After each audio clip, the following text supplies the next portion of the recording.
Hello everyone, Radhe Radhe सभी को। आज इस वीडियो में मैं आपके साथ शेयर करूंगी अपना डेली का सुबह का पूजा रूटीन जो मैं डेली करती हूँ। तो यहाँ मैं तो नहा धो के फ्री हो गई हूँ। मंदिर को मैंने साफ कर दिया था और यहाँ कान्हा जी को मैं उन्हें स्नान कराने से पहले उनको भोग लगा देती हूँ दूध का, क्योंकि पूजा करने में लगता है काफ़ी टाइम। जब तक कान्हा जी भूखे ही बैठे रहते हैं तो क्योंकि मुझे पूजा में काफ़ी टाइम लग जाता है पूजा करने में, तो मैं यहाँ उन्हें पहले भोग लगा देती हूँ। भोग लगाने के बाद मैं बर्तन साफ करती हूँ, पूजा वगैरह के जल वल चढ़ाती हूँ सूर्यदेव को। तो मैं पूजा से पहले ही सूर्यदेव को जल चढ़ाती हूँ और बर्तन साफ करूँगी जब तक कान्हा जी भोग लगा लेंगे। और मैं उनको इस तरह से 5 बार डेली दूध पिलाती हूँ। ये अपनी श्रद्धा होती है। अगर आप इस तरह से रख के हाथ जोड़ के भी उनसे प्रार्थना करोगे तो भगवान हमारा भोग जरूर स्वीकार करते हैं। लेकिन ये मैंने कहीं सुना था भागवत या कहीं के 5 बार आपको भोग जरूर लगाना चाहिए, चाहे आप किसी भी चीज का लगाओ। तो मैं भी लगाती हूँ। तो देखिए यहाँ मैंने लगा दिया। मैं बर्तन साफ करके ले आई थी यहाँ पर, और सभी को जब तक रखूंगी और सूर्यदेव को जल चढ़ाऊंगी जब तक कान्हा जी अपना भोग स्वीकार कर लेंगे।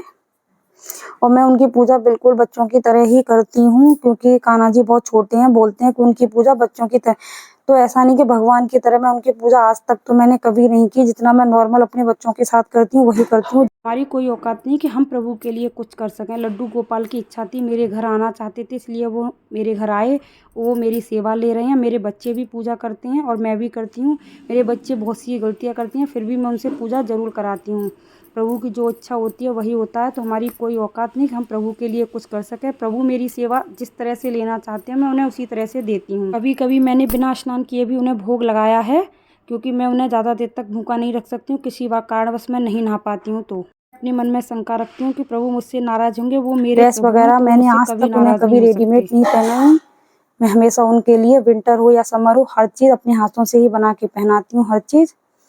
और आप लोग भी बताना अगर मैं कहीं मिस्टेक कर रही हूँ पूजा करने में, तो प्लीज़ कमेंट करके बताना कि आप ये मिस्टेक कर रही हो। लेकिन मैं कहीं से कुछ भी देखकर पूजा नहीं करती हूँ। जो मेरे मन में होता है मैं वही करती हूँ। तो मैं यहाँ पहले सूर्यदेव को जल चढ़ा के आती हूँ, फिर उसके बाद मिलती हूँ। और देखिए ये जो रैक है, इसमें मैं कान्हा जी के वस्त्र वगैरह, मेकअप का सामान, सारा ऑल टोटल सामान यहाँ पर रखती हूँ। और एक बॉक्स रखती हूँ, उनकी ड्रेसेस को निकाल के उस बॉक्स में रख लेती हूँ माता रानी की। और रात को भी उतार के उनके जो भी वस्त्र वगैरह होते हैं उन्हें भी मैं अलग कर देती हूँ। और इस तरह से देखो मैंने ये एक डिब्बिया ले रखी है, इसमें 6 रैक हैं। इसमें उनके माला हाथों के और कानों के रहते हैं। तो अलग अलग मैंने यहाँ पर 6 रख रखे हैं। इसमें 6 माला सब में अलग अलग उनके मैचिंग के साथ में लगा रखे हैं। तो 6 दिन के लिए तो अवेलेबल हो जाता है, कोई भी एक होता है तो मैं उसे 7 डे रिपीट करके पहना देती हूँ। और भी मेरे पास एक्स्ट्रा हैं, लेकिन वो काफ़ी हैवी हो जाती हैं, तो गर्मियों में मैं उन्हें नहीं पहनाती हूँ। क्योंकि गर्मी में ज़्यादा हैवी ज्वेलरी कान्हा जी को नहीं पहनाती हूँ। मैं उनको हल्की ही ज्वेलरी वगैरह पहनाती हूँ। और उनकी जो राधा नाम की माला थी वो टूट गई थी, उसके बाद मैं ला नहीं पाई हूँ अभी तक। उनका मैचिंग का जो भी इस बॉक्स में मैं उनके मुकुट वगैरह रखती हूँ। और इस बॉक्स में रखती हूँ माता रानी की ड्रेसेस, क्योंकि मेरे पास एक बहुत छोटा माता रानी का विग्रह भी है। सभी के मैंने बॉक्स बना रखे हैं, नाइट ड्रेस का, नेकर्स एंड उनकी जो बनियान वगैरह होती हैं उनका भी।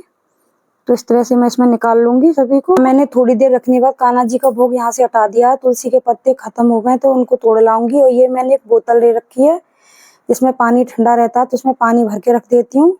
और एक छोटी सी गिलसिया रख देती हूँ उनके पास, प्लेट ढक करके।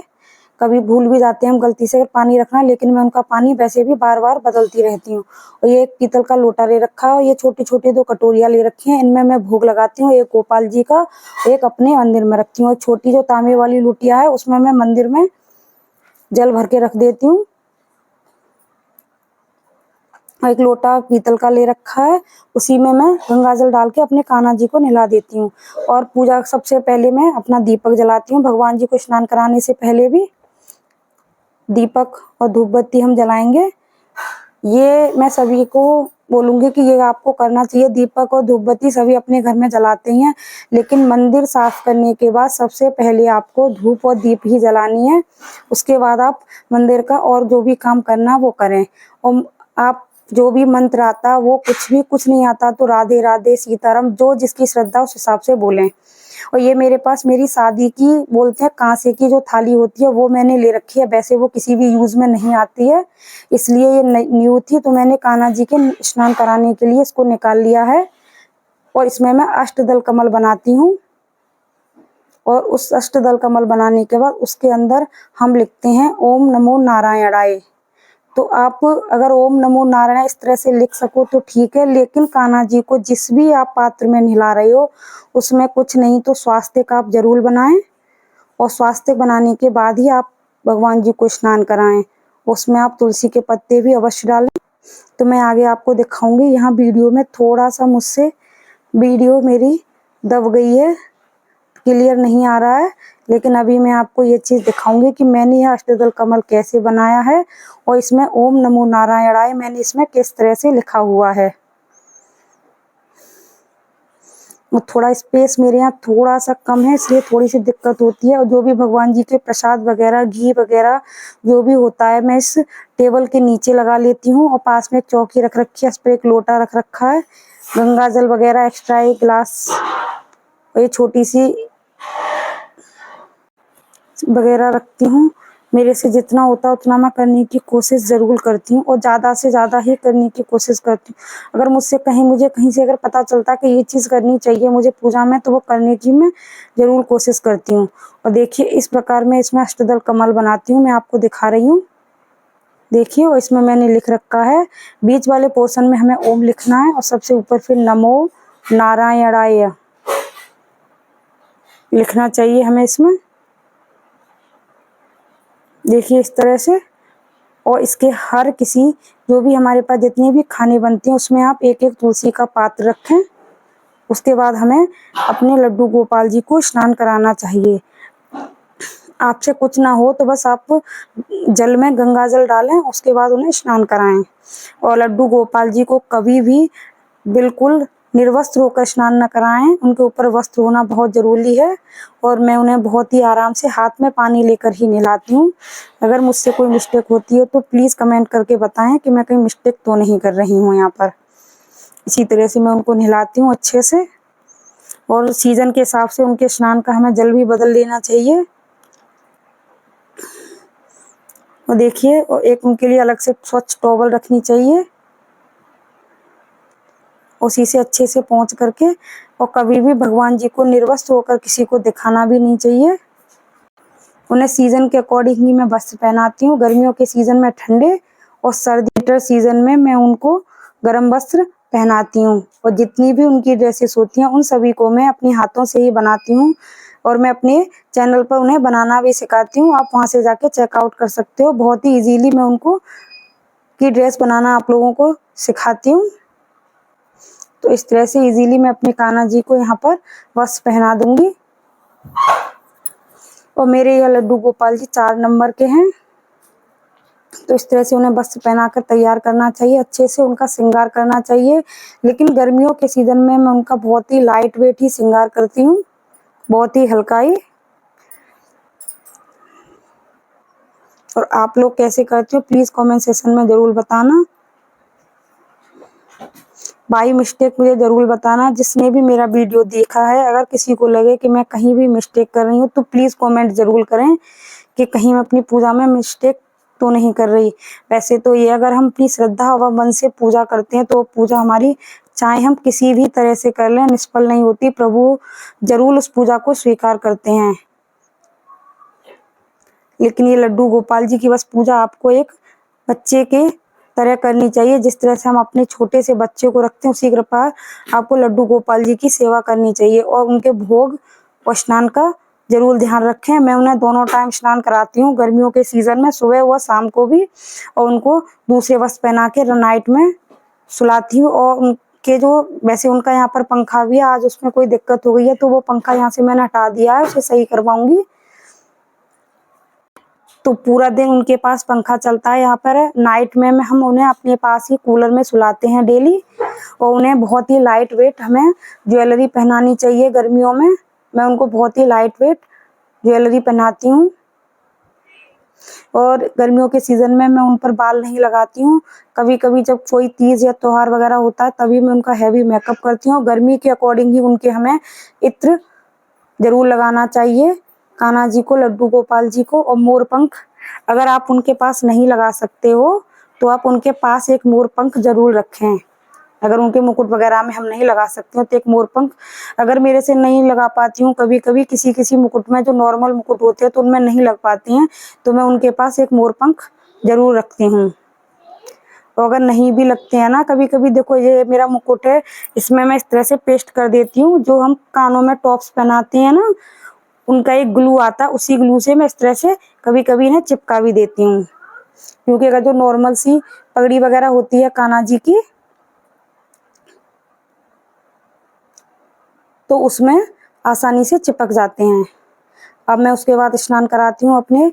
मेरे पास छोटे से भोले बाबा हैं तो उनको इस तरह से मैं स्नान करा देती हूँ। ये मेरी छोटी सी माता रानी की विग्रह हैं। बोलते हैं कि उसी पानी में हमें नहीं नहलाना चाहिए, इसलिए मैं नहीं नहलाती हूँ। हाथ में पकड़ के इस तरह से स्नान करा देती हूँ और हल्के से पोंछ करके उन्हें भी वस्त्र धारण कराती हूँ। बहुत छोटी है मेरी ये माता रानी का विग्रह, लेकिन मैं उन्हें माँ के स्वरूप में ही उनकी पूजा करती हूँ। और जितने भी टाइम मेरे घर में खाना बनता है मैं कोशिश वही करती हूँ उतने टाइम ही अपने कान्हा जी को भोग लगाऊं। और ये पूजा कभी कभी मेरे बच्चे भी करते हैं, सुबह की रूटीन वाली पूजा। और जो स्नान करने के बाद भगवान जी का चढ़ाव्रत होता है, इसे हमें 5 बार जरूर पीना चाहिए। अगर बच्चे पी सकें तो बच्चों को भी पिलाना चाहिए, घर में सभी को। लेकिन बच्चे हैं, कभी कभी पी भी लेते हैं, कभी नहीं होते हैं। और मैं पीती हूँ थोड़ा सा, उसके बाद मैं इसे पौधों में डाल देती हूँ। पौधों में फिर उसके बाद माता प्रभु को हमें चंदन टीका करना चाहिए अच्छे से। तो मैं पीला चंदन व लाल चंदन का यूज़ करती हूँ। गर्मियों में मैं ये पीला चंदन यूज़ करती हूँ और रेड वाला माता भवानी के लिए, माँ दुर्गा के लिए। और दीपक, वह हमें जो हमारे पास घंटी होती है उसकी भी हमें पूजा करनी चाहिए। और उसके बाद जो मेरे पास ऊपर मंदिर में जो भगवान जी की प्रतिमाएं होती हैं उन पर मैं चंदन टीका बिल्कुल नहीं करती हूँ, क्योंकि प्रभु हमारी श्रद्धा को भी स्वीकार करते हैं। अगर उनके ऊपर हम चंदन टीका करते हैं तो वो जो प्रतिमा होती हैं बहुत गंदी हो जाती हैं। और ये जो मैंने ढक्कन है, इनके अंदर 2 छोटी छोटी कटोरियां ले रखी हैं, बिल ढक्कन वाली हैं। इसमें मैं किशमिश और मिश्री का भोग लगाती हूँ और कान्हा जी के भोग में तुलसी का पत्र डालकर इस तरह से रख देती हूँ यहाँ पर, जो उन्हें कभी भी भूख लगे तो अपना भोग स्वीकार करें। और ये मैं ऊपर मंदिर के लिए भी जल वगैरह भी रखती हूँ। एक दीपक ऊपर जलाती हूँ और एक दीपक और एक धूपबत्ती नीचे भी जलाया करती हूँ मैं। लेकिन जब ज़्यादा गर्मियाँ पड़ती हैं और बाकी जो बस उतार कर मैंने इस टोकरी में रख दिए हैं, यहाँ भोग वगैरह भगवान जी को अच्छे से मैंने लगा दिया है। हाथ जोड़कर आपको माफ़ी भी मांगनी चाहिए। अगर प्रभु हमसे कोई गलती हो जाए तो हमें अवश्य क्षमा करें। और यहाँ पर मैं ये तुलसी की माला से 11 माला राधा नाम की ही करती हूँ। और ये यहाँ पर मैं नारायण कवच का पाठ करती हूँ। जो भी हम माला का जाप करें उस माला का भी हमें पूजन अवश्य डेली करना चाहिए। उसके बाद ही हमें उस माला को से जाप करना चाहिए। तो आपको मेरा आज पूजा करने का रूटीन वगैरह कैसा लगा, प्लीज़ कमेंट सेक्शन में ज़रूर बताना। अगर आप मेरे चैनल पर नए हो तो प्लीज़ चैनल को सब्सक्राइब करें, लाइक करें एंड शेयर करें। मैं इसी तरह से पूजा करती हूँ। आप लोग कैसे करते हो कमेंट सेक्शन में ज़रूर बताना। अगर मुझे मिस्टेक हुई है तो ये भी मुझे ज़रूर बताना कि यहाँ मैंने कोई गलती तो नहीं की है। मुझे कैसे पूजा करनी चाहिए ये भी मुझे कमेंट करके ज़रूर बताना। अगर आपके लिए थोड़ी सी भी ये मेरे पास कमेंट आया था कि आप अपनी पूजा डेली की कैसे करती हो, तो इसीलिए मैंने ये एक छोटा सा वीडियो बनाया था कि मेरा पूजा का रूटीन कैसा है। और आप लोगों के साथ मैंने ये शेयर करना, मुझे लगा मैं भी आप लोगों के साथ शेयर करूं। उसका एक रीज़न ये भी था कि अगर मैं कहीं गलती करती हूँ तो कोई मेरी वीडियो को देखेगा तो वो भी मुझे ज़रूर बताएगा कि मैं मिस्टेक कहाँ कर रही हूँ। मुझे ये लगता है कि कहीं मुझसे कोई गलती तो नहीं हो रही अपनी पूजा करने में बस। लेकिन एक तरफ मन में यही भाव आ जाता है कि अगर हम अपनी श्रद्धा और भक्ति से अगर पूजा करते हैं तो भगवान हमारी गलतियों को भी माफ़ करते हैं और हमें भी स्वीकार करते हैं। तो चलिए फिर मिलते हैं नेक्स्ट किसी इंटरेस्टिंग वीडियो के साथ। Thanks for watching. Radhe Radhe सभी को।